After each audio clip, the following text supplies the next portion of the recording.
Holger, the one thing I'm always excited about is your photo with Novak and the stretching. Yeah, It happened again. it's kind of a tradition now that we do it every year. We have, almost first practice together always here in Monaco on the clay. We're both here early.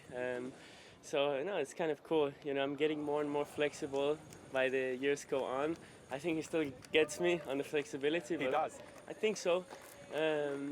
Even though he was kind to me and say, I think you're more flexible, I think he was just trying to be nice. But yeah, give me a few more years and I'll be there. Who started the tradition? Like, who had the idea to do it again?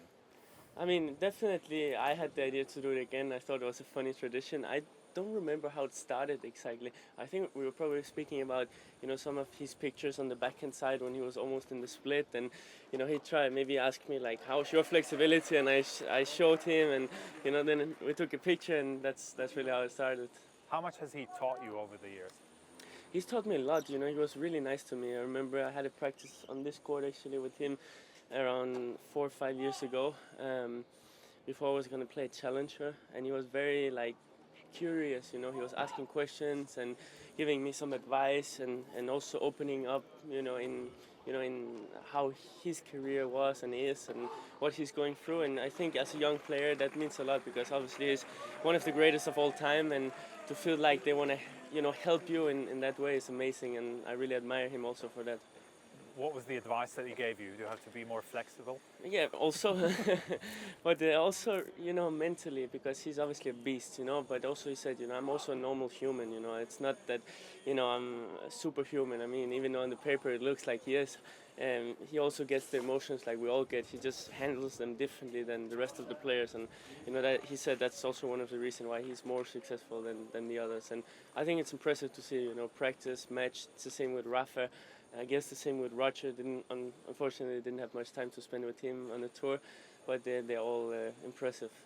How's your relationship with Novak changed since you've become one of his main rivals?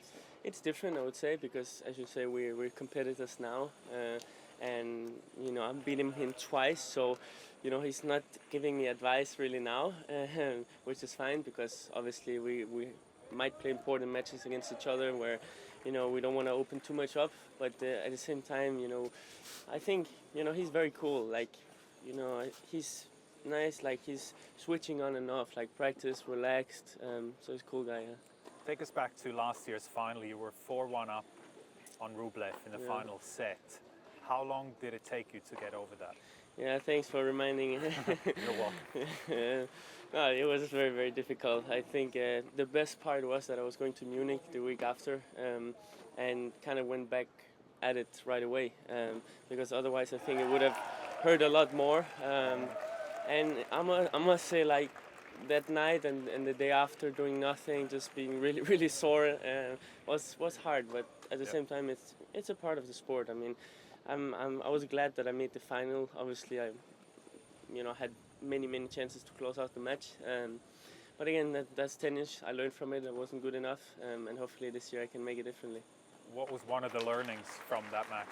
No, definitely to stay more calm in these situations. I was stressed, and it seemed like he was the one that already won a Master 1000, and I was the one, but I didn't, I was not, going like that on the court really. And he just handled the nerves better than I did. That's very, very basic stuff. Yeah. Do you feel like coming back here, there's some sense of unfinished business? For sure. I mean, I'm first of all so happy to be back. I live here. It's great. I practice here often. But for sure, I would love to get that title this year.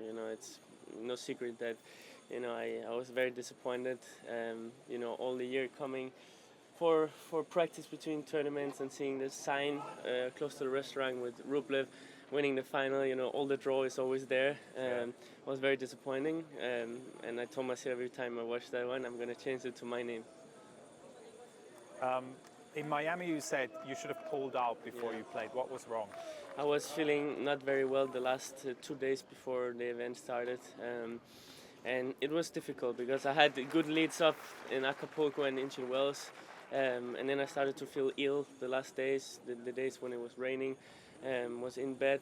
And I was, it's always a difficult decision because I'm young, I want to play, but at the same time I also have to be realistic with my body and everything. So it was the right thing to pull out, but again, I'll learn from it. Mm-hmm.